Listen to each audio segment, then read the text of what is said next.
Any other major point you want to bring up that'll be really clippable in a TikTok? You want to talk about our D&D characters? You want to talk about your first D&D character ever? And I don't know. I was trying to think of something since we talked about our origin story. We talked about our first D&D origin story. we didn't talk about our D&D origin story. We talked about our business origin story, but our D&D origin story. Yeah. You started playing before I did. Did I technically start I first? think so. Okay. Because when did you start? What year? I was out of high school, but it was within 4 years. I hadn't dated Brandon yet. So maybe 2016, between 2014 and 2018. Well, you were already playing D&D when we met. Yeah, so maybe 2015, 2016. Yeah, because I started playing in 2016 when I moved here to Texas. Mm-hmm. So you even played a little bit longer than me. And you started off DMing right away. Yes, I still hate it. I played 1.5 sessions before I started DMing full time. Because I was interested. What year did Critical Role start?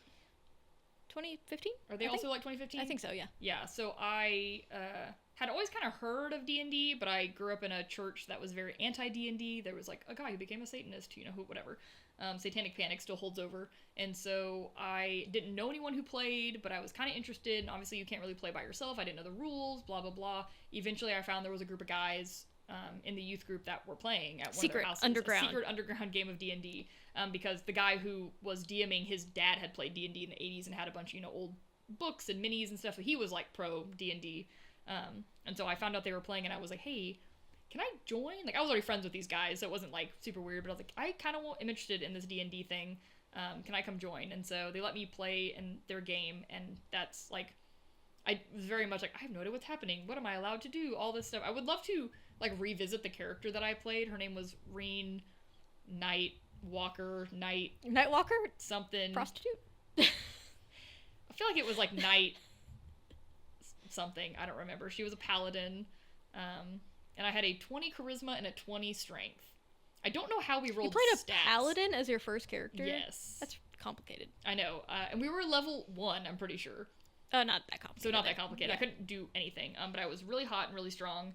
And so we played Go Fish against a skeleton king and danced or something. And then had a TPK. And halfway through the second session, someone blew up a chest that had a bomb in it, and it blew everyone up. It killed everyone in the party except for one guy, who then sacrificed his soul to the BBEG to bring one of us back. It was a whole thing. And so basically it ended, and the DM was like, well, that kind of ruined all of my plans for this campaign. So I think you should DM next, Casey. And I was like, we lost D&D today. The Dungeons and Dragons. We failed. I don't know how to play this game because we lost. And he said, no, you've always been a storyteller. I know you write books and all, you are a compelling storyteller just in life. You should run this game. And I was like, great. I literally went home, watched the first episode of Critical Role because it had just started happening. Because I was looking up how to DM, what Dungeon are and the Dragon. rules, and then Matt Mercer came up on my screen. I watched a game of Critical Role and I grasped a little bit more on how it worked.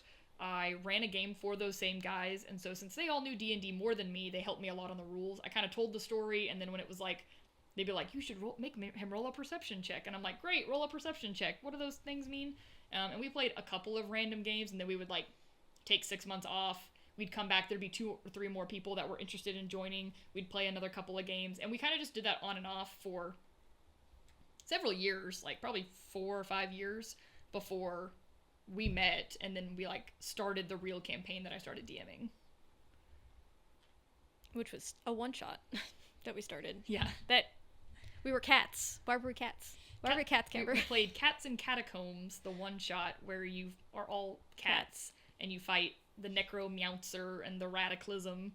Very punny and silly, and I thought it would be a super fun idea, because at the time we were already kind of talking about running a full campaign, so people had already kind of come up with character descriptions and classes and whatnot. And so at the end of that one shot, I was like, and then everyone looks down, and you don't have paws anymore. You have a human hand or an elven hand, and you see red hair, and you all wake up, and the necromancer also wakes up and is a human, and he looks like John Mulaney on accident. And his name is question mark, and people started yelling names at me, and I said, Nick Bryan? Great, his name's Nick Bryan. And they said, oh no, don't really name him that. And I said, too late, you guys named him that. And then he teleported away, and then we started the campaign there. From that point. A mistake, because they never let me live down the fact that they had all been cats for like 2 years. No one explained it. Yeah. I asked every NPC, every person, every bystander, do you know why we were cats? No one had a good answer for me. Yeah, so then I had to spend like 2 years of this campaign trying to come up with a reason for why because they were not going to drop it. And I was like, this was a mistake. I shouldn't have started it this way. It was funny, though. But eventually I did come up with a kind of a reason, which it was fine. When y'all met Duroc. Dwayne Duroc Johnson? Dwayne Duroc Changeling. So yeah, it was... I feel like I tell people that like I started DMing by accident. Like I stumbled into it. It was not...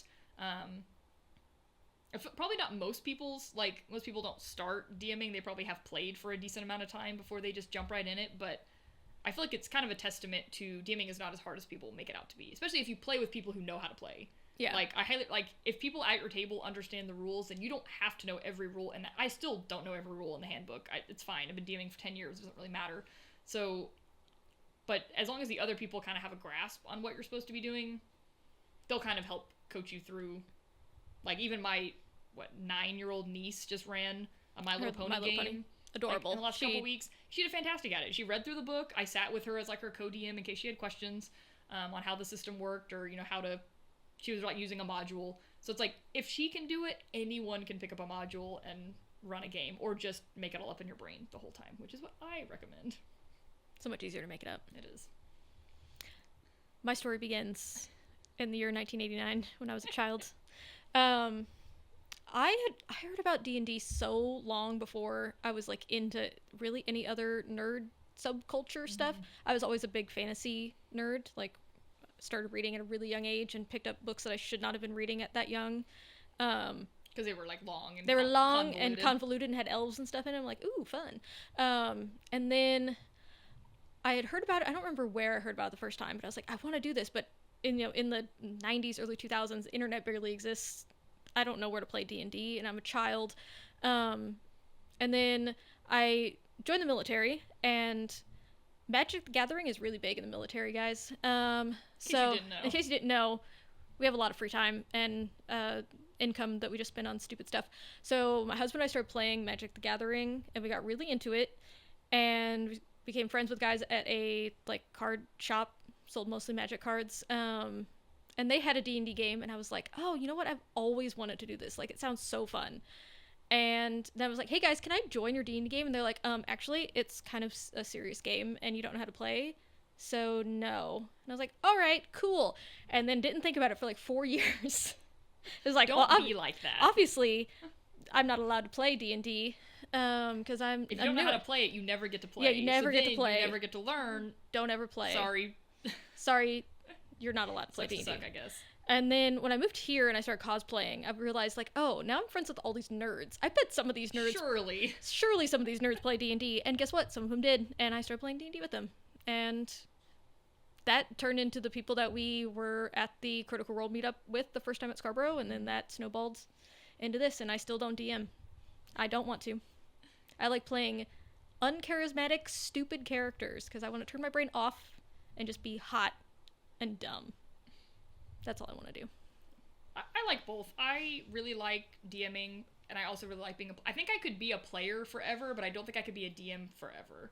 Like, even if, like, I can't DM only. I need to also be a player in another game to help balance it out in my brain, because DMing is so, like, when you're a player, you can really hyper-focus on your character and, like, their decisions they're making and their character growth. But when you're DMing, you have to do that for, like, 9 different characters and the world and it's also the your bad fault guy. for having so many NPCs. You don't have to do that. Super NPC heavy, and maybe that's because I'm so interested in, like, a character. I'm a big character-driven story person. I don't care about world building. I don't care about the government system. You did not name... Like, you haven't named the world yet. I haven't. The continents aren't named. The world's not named.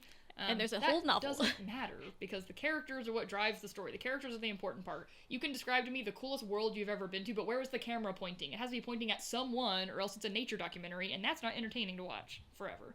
So I do find that because of the way my brain works and those kind of stories I like to tell, that eventually it's just a lot of information to keep in your brain about an entire world, especially if you're playing a very long game and you're going to all these places and meeting all these people. So I find that if I can, run a game, be planning it for a week, all the stuff, and then I can like pivot and go play in a game where I'm just a little fox boy with a cane, beating people up. Like, you can really just like hone back in your mind to this one character and their one set of problems, and all this, this one, the only parts of the story it's not like DMing where every part of the story. Like, I only know what he knows. I don't know what any of the other characters know or what the world knows, and then you can kind of go back and forth between that. I think it gives your brain a bit of a break. Yeah, because I don't know how, like, you put time travel in our game, and I'm like, I kept getting so stressed out about the time travel. I'm like, actually, my Nira doesn't know, doesn't care. It's true. Don't need to think about it. Like, she's just a girl. She knows nothing about time travel or magic or really anything, so I'm just gonna stop thinking about it, and then I don't have to. I care about is being a princess. But I can't play low intelligence characters. I love to play a high intelligence character. I love to turn my brain off. And then you do have to think a lot. Then you have to think a lot. I don't play stupid. I played a bunny who couldn't read, so I didn't have to take notes. And he's the greatest character that ever existed and ever will exist. Yeah. And he's alive again. Tomf is great. He survived the level 20 fight with a god at level 5. And he lived. He did. You were too nice to him. I probably was. I'm too nice to my friends. I feel bad if you guys die. I did talk my way out of dying in this campaign. When you disintegrated me, and I was like, but what if you don't... What if you don't kill me?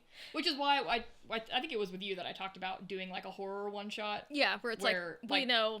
Like, be prepared for your character to die. Like that. I would love to play a more like high-stakes game where we're not playing for 3 years and you've really come attached to this character. Like, build a character... And have 3 9-hour-long playlists for this character, and I'll cry if you killed him. Yeah, 100%. So it's like, I would love to play some shorter... I was talking to Jake about that, because I was saying, like, I've played Vampire enough now, I could definitely run it for y'all, and Vampire is definitely a game that, like, Vampire ends when your characters die. Like, you can't play Vampire forever, because eventually you lose all your humanity and you become a monster, and you go crazy and you die. So it's like, there's kind of a limit to how long you can play that game, I feel like, and so it'd be fun to run, like, a 3-session arc in the Vampire world, and, have someone lose a bunch of humanity like I keep doing in our game. I'm slowly becoming the worst. It's awesome. I love a tragedy. You love a vampire who's insane and has other things going on in their head, and I'm a big, like, I love a multiple personality. You love a secret monster. I love a secret monster. I love a voice in my head. Like, Harrison's doing a great job with that. I was explaining something that had happened to another character, and I was like, and I know this to be true because it's what's happening in my own brain. And he's like, and the voice in your head says, yes, you are correct. And I was like, thank you, voice in my head. I actually didn't need you to chime in on that one and remind me that I'm slowly going insane. Thank you, though. Love that for myself. Yeah, I like a tragedy. I like a bad character. I like a tragic character. I love a bad character. We both... Don't play D&D with us, you'll hate it. We're so bad. Yeah. On purpose. A bad character, not like evil, but bad as in mechanically bad. Mechanically not good to play. Yeah. I wanted to play literally a glass cannon. I wanted to play a warforged sorcerer who was made out of porcelain, who had a negative constitution. And if I would have kept my original stats, I would have had 4 hit points when we started the campaign. Absolutely insane. She really is like one good hit away from I have less than 30 hit points. Yeah. I think at whatever I think I have like 70 or something. I'm like the tank of the group, so I have so many hit points in comparison. And like I am 1 hit away from dying at all times, and that is fantastic. Yeah, it's a very... I was like thinking about this today about the bad character because Harrison has like... He kind of tried to help optimize... And you're like, please, my vampire character sheet, and I was like, I actually don't want to be good at things. Like, the point is that I'm playing a character who's a loser. And she has failed at everything she's ever tried. Like, one of her flaws is that she failed to join a cult properly. How bad do you have to be at life that the cult doesn't even want you? So, but I think in real life, real people have flaws and things that they are bad at. You are not average to above average at everything. And even if you're... I know that we're, in D&D, you're an adventurer who's, like, going to be a hero of the realm and blah, blah, blah. So, like, you are better than the average man. but you're probably still bad at something. Like it's also really fun to be at like a high level adventurer, but actually not be good at anything. Yeah. Like how Mynira had lived through that whole campaign. Yeah. She was not just a girl. I refused to wear armor. Just refused. Because she wouldn't. She only wore like high fashion couture dresses. Sorry, armor doesn't fit into that. So I'm going to have an AC of 11 forever. And no one can stop me. No one can put armor on me. You can't force me to do this. Mm-hmm. So I'm just going to be bad. Will I keep watch? Absolutely not. I'm a lady. Someone else should keep watch for me. And honestly, that's bad character choice, but so good. So fun. Yeah, it's like making bold choices for your characters. They're not necessarily, good for the party comp or the min-max of the situation, but that, like, those are the character decisions that, like, make a good character. Like, your bunny not being able to read. It's like, well, how does he get help for people? Like, well, he's just puts a $sign on a piece of paper that he drew with a bunny paw and tries to, like, wave it around and hope someone will notice him. Like, those are, like, you have to, if you're just good at everything, it's boring. You're not interesting. Like, you have to fail rolls. Failing rolls is so much more interesting than passing them. Like, yes, getting a nat 20 and doing something incredible is awesome, but, like, doing a nat 1 and biffing it, hardcore, falling out of the sky, not able to grab onto the ledge and almost die, like, those are interesting moments. And if you're just good at everything, those aren't going to happen. Like, pick something. It doesn't necessarily have to be, like, I always think one of your 6 stats in D&D should be a 10 or lower. That's just my thought. Like, pick something and be bad at it. I love having at least one negative number. Be stupid, be uncharismatic, be unwise, like, be weak, be slow, like, be kind of mid at something. Like your satyr that lost her arm. Yeah. And we kept trying so hard to, like, hey, do you want us to do something about it? You're like, no. Like a prosthetic, or we can grow it back with regeneration. And she's like, no, like, I lost this in the war. This is my, like... this is what happened to me. This is my story. story. And I'm okay with that. Like, I'm a sorcerer who uses, like, a one-handed scepter with a pocket so I can put it away when I want to do something. Like, and so she had a low strength because she couldn't lift a lot of stuff because she only had one hand. And, like, that's an interesting story choice that fueled a lot of the things that she did in the game. Like, you have to think differently because your character... It's, like, also a way to separate the character from you. Like having a voice. Like, you know, a character voice that feels different than you, but having something about them. Like, I don't think very often about what my life would be like with one arm. I think a lot about what I'd be like to be blind, but I haven't played a blind character yet. But that was Cash's thing the last. That was Cash's thing. But, like, thinking about, okay, what would life, like, how would you have to navigate if you had, you know, only one arm, or you were really slow, or you were a drug addict? Like, picking something that is interesting and compelling about your character, and then getting to tell that story, because I'm never going to get to tell that story in my own life, probably. I probably won't get addicted to cocaine anytime soon. Lose your arm. But I also, like, we are very anti min-maxing. And also party comp, I love when we don't talk about it. It's so fun to start a new campaign and be like, well, we got 2 warlocks, 2 artificers, 2 sorcerers, and a ranger? That's bad. That's bad party comp, guys. So fun. It makes you be more creative. Or like our last campaign where we had no healer. Yeah. No one in the party could heal. And we had, like, one tank. I guess Mason was the tank, and that was really it. Yeah. And we had one magic user, and it was me. Yeah. Like, one wizard. Yeah. So, I mean, once again, like, not... Like, there are aspects of the story that, like, well, you're gonna have to, like, you don't have a rogue in the party, so no one gets to lockpick, so you have to be more creative if you want to break in somewhere. Or, you don't have any... You only have, like, druids and rangers. You don't have any, like, wizards, so you don't know a lot about arcane like real magic stuff. Like, real magic. You only know nature magic, or vice versa.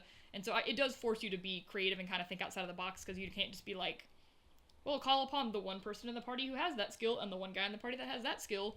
Like, I do like that. And even, like, in our Eberron game, it's only 4 players, and 2 of us are fighters. Like, we're 2 different subclasses of fighters. Yeah, 2 fighters. Like, a dexterity and a rogue and a strength. And a sorcerer. Yeah. Bad party comp. Bad party comp. But interesting. Like, we have some NPCs that are filling a little bit of those gaps to help us out a little bit, but, like, I think it's good. Like, at first I was like, I don't really want us to have 2 fighters. Like, it's too much overlap, but, like, we're playing 2 like, that's another thing about D&D. Like, subclasses make such a huge difference that, like, we are 2 such varied subclasses that we're playing something, and I'm also playing, like, a ghost child. Whatever's happening with my character. Whatever's happening with the voices in my head. So, I think it's cool. I think you should be worse at D&D. Yeah. That's like I in all our panels where we do like how to build an interesting character, and like I always tell people like that first character I ever played who had a 20 charisma and a 20 strength, she was as good at being a paladin as she could have possibly been. That's not that interesting, honestly. Like, she was not a compelling character. Yeah. Like, obviously, I didn't give her a backstory or anything because I played her for, like, one session. I didn't understand how to even do that at the time. But, like, that is so much less interesting than... I'm trying to think. My first character... we started with 3.5, so our stats were different. But I had such... I was a druid. I was a wood elf druid. So unique. Classic. A classic. Based on my World of Warcraft character that I played for, like, 10 years. And I think she had, like, a 26 wisdom, 28 wisdom, something Crazy. A crazy amount of wisdom. And it's like all my stats, everything I do uses wisdom. Okay, I'm just good every time. I didn't really give her any flaws, and I'm like, okay, that was a character. Yeah. It really wasn't. There wasn't anything super compelling about her. Yeah. Other than she could shapeshift. That was cool. Yeah. So then, like, the next, like, I played in a campaign that was gonna be long term, but like all campaign, we played like 3 or 4 sessions. But I played a rogue who was had her memory erased by a powerful magic user, and so she was anti-magic. She had like the Mage Slayer feat. She wanted to kill all wizards and anyone with magic, until she could kill the person who took her memories, and hopefully she would get them back. But it was really a very, very detrimental flaw because she accepted no magic items. She wouldn't let people heal her with magic. And it was one of those that, like, oh, in time she could have had character growth and, like, maybe someone else on the party who was magical she could have, you know, formed a camaraderie with. Like, it was definitely set up to be, like, an interesting, but, like, really bad. Like, at low level, like, the DM's handing out, you know, magic items and stuff. And you're like, she's no, I thank you. refuse. Like, she will not put her hands on a match. She just has her regular daggers and she's fine with that. But that's interesting. Like, it fueled so many of the decisions that she made, like, to do anything. Because it's like, would someone who hates magic do that? No. So then she won't do it. So, and like, if you're new to role-playing, having those, like, strict guidelines for yourself, I think can help when you're like, I don't know what my character would do in this moment. If you have more fleshed out ideas about them, it'll be easier to then fuel those decisions. Which is why, like, I know we kind of don't do alignments anymore. We've kind of gotten rid of alignments in D&D. But I liked them early on because it kind of helped. You're like, what would lawful. I do? Well, I'm lawful neutral as every character I play because I love a lawful neutral. It's like, so I'm gonna stick to my strict code that I've decided for myself. So, like, no one else is convincing me of what I should or shouldn't do. Like, I'm making, you know, or if you pick, you know, lawful good or chaotic evil, like, you can use that to help shape the kind of decisions you would make. I think that helps a little bit, but I never really thought making about a that. bold choice. We kind of stopped talking about alignments. I don't remember. I think in 5.5 they pretty much all got rid of it. Like, yeah. In 5e we had a few like items. Yeah, because I had the like, one on can't Alina, the have necklace this item of unless pure you're lawful good whatever. or whatever. Yeah. If anyone touches this, that's evil. Yeah. You know, it does damage. Like, I don't think any of that exists in 5.5 anymore. I haven't thought about that. Yeah, I feel like we talked about it with someone recently. It got brought up, and I was like, I don't think they really do that. And I kind of get why, because, you know, people get pigeonholed in, and they're using that as a crutch, or I don't know, whatever people's reasons are, but I do think having some degree of guideline for yourself when you are starting out is helpful, until you, like, write an entire novel as a backstory for your character and know everything about them, which some people do. I'm not going to name names on who does crazy stuff like that. Like 15 pages for Leza the first time, right? Yeah, and then I wrote an entire And then you wrote an entire novel of the first 400 years of her life, but I'm a 3 bullet point kind of you guy. don't have to do that. You don't have to be crazy like me, but I think my DMs are better storytellers than me, so I go, here's the vibe, do what you want with that, and it works out 100% of the time.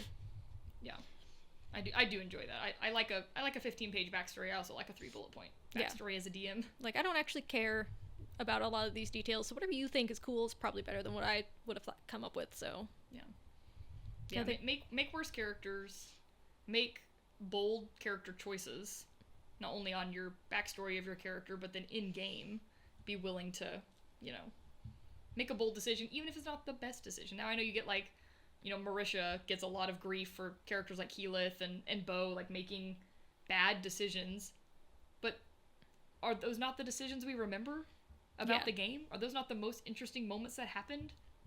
So be bold even if it's bad, because it's real life. right? In real life, you don't make every good decision. You've made bad decisions in your life that you look back on and you're like, probably wasn't the one I should have made in the moment.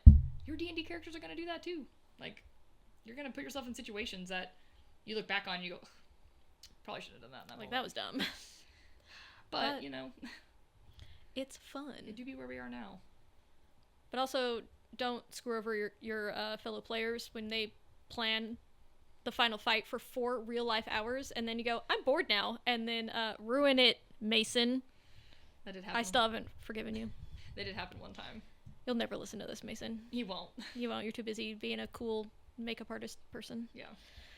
But yeah, once again, like, a compelling moment that happened in game, but it was a really bad decision. It was for the party as a whole. It was a really bad decision just all around, personally. Personally, why did you do that? Personally, I was happy about it as the DM. You're like, oh, thank God. Yeah, I was like, oh, good. Well, I don't have to deal with all of these plans they've been making for 4 hours. I can just kill them. Yeah, now they all die in the desert somewhere. Yeah. So cool. So cool. We're so good at Dungeons and Dragons. I'm not, actually. And no one would know that because we don't stream our game, so you can just pretend and think that I'm so good at D&D. I'm the best actress you've ever heard. So good. My voice is top tier. You never heard better accents from anybody. It's true. I do exactly 1. No, I guess I do 2. You've done 2 now. I do a vague, barely almost Russian kind of, after playing with you for like 3 years. Yeah. With Zen, I was like, I think I can do that a little bit. Yeah. It's very easy. I feel like, I think it's just everyone has their, like, crutch accent, like the one that they do the best and the easiest, and Russian is probably mine. Russian is the voice in my head. Which is insane. Which I don't know why. I've, like, thought about that a lot. I'm like, what's the origin of the very first time I ever, like, spoke out loud in a Russian or British accent? Because those are, like, the 2 that I always did growing up. I don't know. Because, like British, fine. I don't know, I watched Doctor Who or something. But, like, the Russian accent is from nowhere. It's not based on anything. It doesn't sound similar to anything. It's just, like, an accent I can do with my tongue. It's like putting your tongue in a certain spot, and it makes that accent happen. Yeah. And I don't know what it is. And it's not Russian. It's not. It's vaguely Eastern European, yeah, maybe. It's closer to that. And mine's even worse. Yeah, but I guess one of my Tom voice is I just pitch my voice up just obnoxiously when originally you said I have an accent, I was like, yeah, it's just your voice, but a little bit higher. I would call that a little bit higher. That's significantly higher. Well, it's like mine. My voice is just, if I go any lower, it's Southern. Every man has a Southern accent. Because I have a Southern accent, and it gets really bad the lower I go. But accents are... I wish I could do more accents, to be honest. I would love to just be able to sustain one, but it takes... I have to think about my own words, like, in my regular voice before I say them too much, that putting an accent on top of that, just, like, it takes me so much longer to process what I'm about to say, so I'm like, I can't really sustain it for too long. Yeah. But it was, like, good that Tom had a different voice whenever I was playing both of them at the same time at the final fight, so to clarify who I was. Yeah. I also had bunny ears or a crown, depending on who I was. But yeah, just, so clear difference. Clear it. Wear a fun hat during D&D. It's fun. Yeah, like, I mean, I'd say, like, if you can't do an accent, pick something for your character. Like, it could literally be, like, wearing a certain garment of clothing. Like, throw a scarf on, throw a pair of sunglasses on, or regular glasses, or if you're playing a one-handed character, put one hand in your lap and don't use it when you're, doing hand... I do a lot. I talk with my hands a lot. So... Yeah, when you played the one-arm character, you did sit with your... Yeah, I sat with my arm behind my back so that I reminded myself the whole time that, like, this is the way I'm operating, so...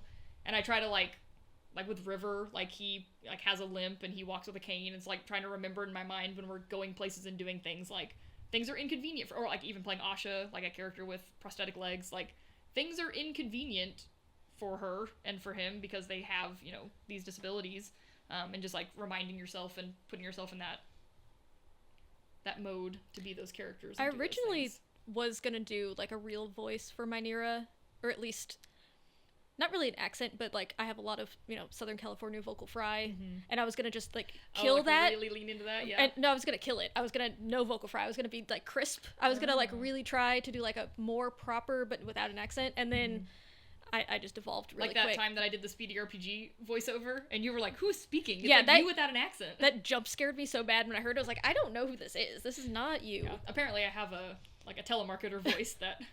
Yeah, it's like your sounded very customer different. service voice. Yeah, I guess customer service voice is what it was. Me trying to not have the... Like, I have definitely the too deep of a voice hang out in. And I have to remind myself to pitch my voice up a little bit more so that it's not there. And then it does take away my accent a little bit because I'm thinking about pitching up my voice, and when I pitch up my voice, I don't talk as Southern, for sure. But like with Theo, I wasn't doing a voice because I could not possibly think of a voice to do for her other than British, and I can't do a British accent to save my life. So with Theo, I would always try to, because I normally sit very like in, and so Theo, I was always like this. Mm-hmm. And like I would constantly like have my arm out on like the other person's chair and try to be more like, because she's a little butch, you know, strong sword lesbian, and so I was always trying to be like, I'm a very small woman, so I'm like, I must be big, wear only tank top, and be strong. I think that makes a big difference too. Like I mean I clearly did that with Zen. When I was playing a character that like she was either her or she was the monster in her mind, and so when she was Zen, she was, you know, she was a circus girl, she was always very fluid in what she talked about, what she did, and when she was the monster, she was a little bit more rigid and a little bit more like making eye contact with people, a little bit more like I definitely tried to play it because I wasn't using a different voice. She was still just like having the same accent, but she spoke a little bit more direct instead of being like, haha, so fun. And it was, I did a lot of putting my hands on the table like this, and everyone was like, oh no, we don't like that. We don't like when you put your hands on the table. We don't like this new pose. And I think it like, I like with acting, I've never done acting. I've never taken an acting class or I've been in a few plays like in elementary school and in the church, but only ever playing a lawyer. Always a lawyer, typecast as a lawyer. And so, you know, I don't have as much training as like some improvisers or actors like Kat and Cass and people we play with, but I think just like one small even like when I played Leza, I did not start her with an accent. She just talked really specific. She was slow in the way that she spoke, and she made sure her words were the words she wanted. Like, that's an accent. Like, right? That is different than the way that I speak normally, and like forces you to slow down, forces you to think about what you're saying. Like, now that was her accent because she was covering a real accent, and so she was having to really focus on not using her real voice. But even just that, like, is a big difference. Talk slower, talk faster, like, pause a lot in your words. I do that. I feel like I do that with Sora. Like, I'm kind of not doing a major accent, but I do a lot of, like, a sentence and then I stop. Yeah, so a sentence and then I stop. I'm a robot and you sound more robotic than I do, and it's really funny. It is. And I'm fully convinced that you're just copying my robot voice. I think I am. Yeah, I think that was kind of the joke that I made. Like, the first person she ever met, like, outside of her upbringing was a robot. So it's like, this is how people speak. This is how real human people speak all the time, and I am a real human girl. So great. And you are my best friend. Like, do not tell people that they're your best friend on the first day you meet them. That is weird. Like, oh, sorry, okay, then we're not best friends. But, I mean, we're friends. I love her. We're playing that on Sunday. Yeah, we're playing that, in like a handful of days. I'm excited, because... So, it's depressing. It is a really sad game. And I feel like I'm playing a really tragic character that does not know that she's a tragic character, which has kind of been fun. A character that, like, she has a very traumatic backstory. She's been through a lot of grief, but, like, if you asked her about it, she doesn't say it in a way that's grieving. It's like, oh yeah, like, we weren't all raised in a room all by ourselves, being tortured all the time? No? Oh, okay. Like, she's not accepted the fact that her life was tragic. That was just the life she knew, so that is just the way she lives her life. So, and that's very different from, like, I feel like a lot of the other characters, like my vampire character, is very, like, her life was tragic and she knows it. Or River, his life was tragic and he knows it, and he's, like, wearing it on his sleeve.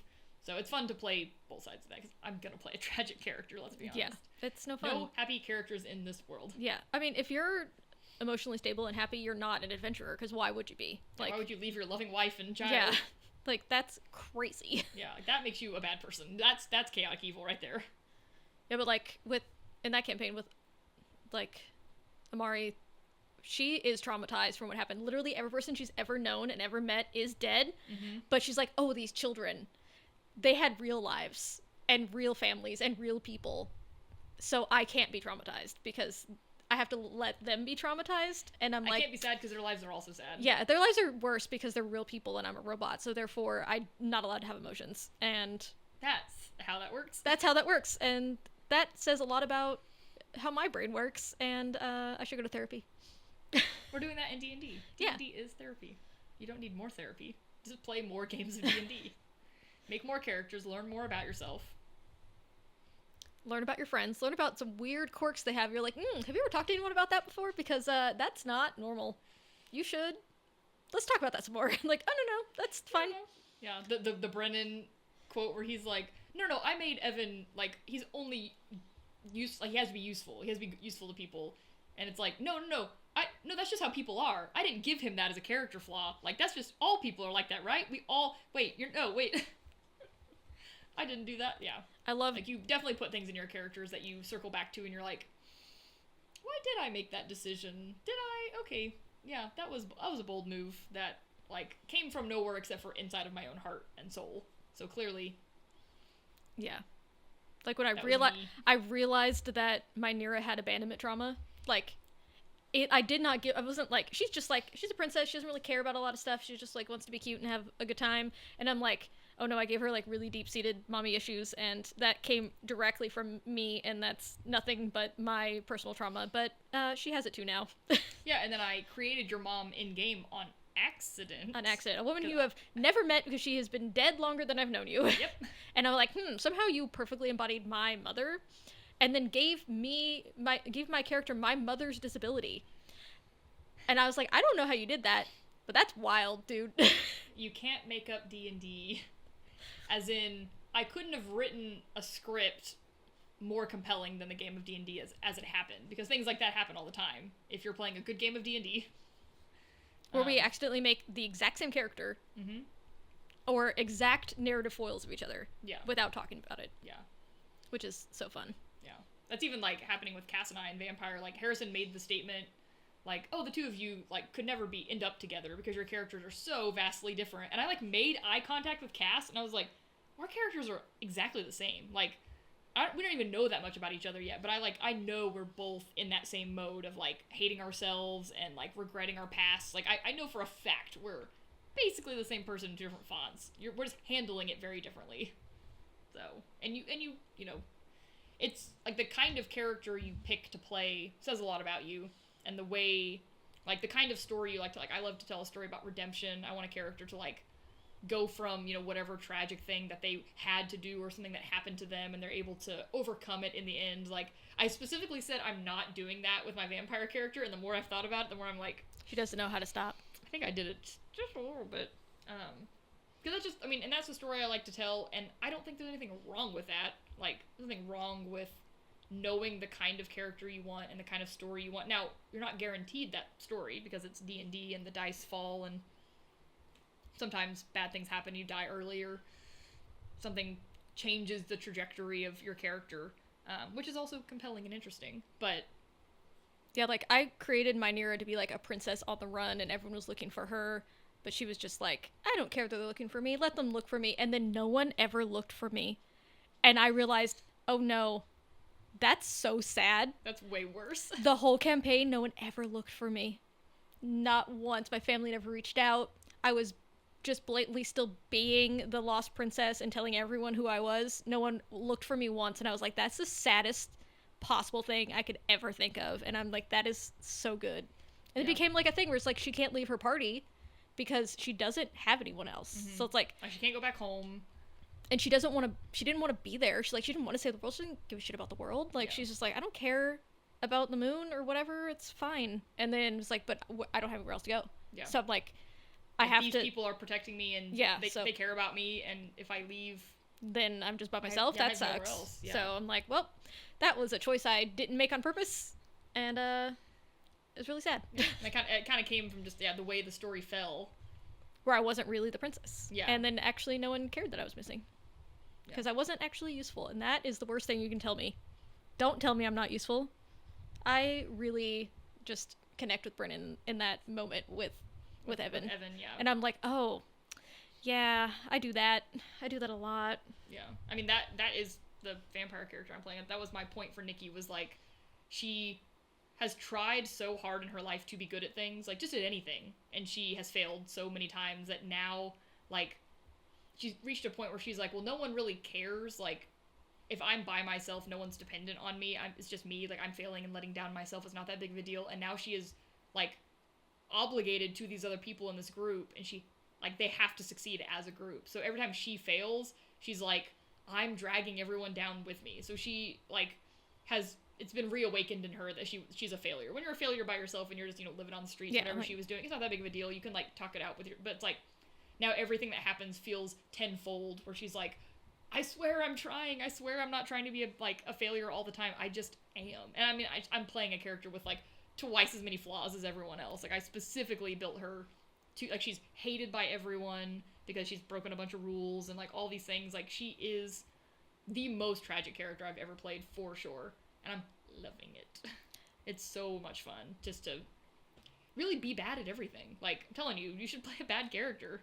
So you took Zen and you said, how can I make Zen worse? 100%, yeah. And you're like, what if I made it so much worse? Yeah, like what if there's no good ending? Yeah. Like I always play a character wants redemption. Like I want them to hopefully get, whatever it is in the end, like to be redeemed for what they want, to be accepted for who they are, to be validated, to, find love, when whatever the things are.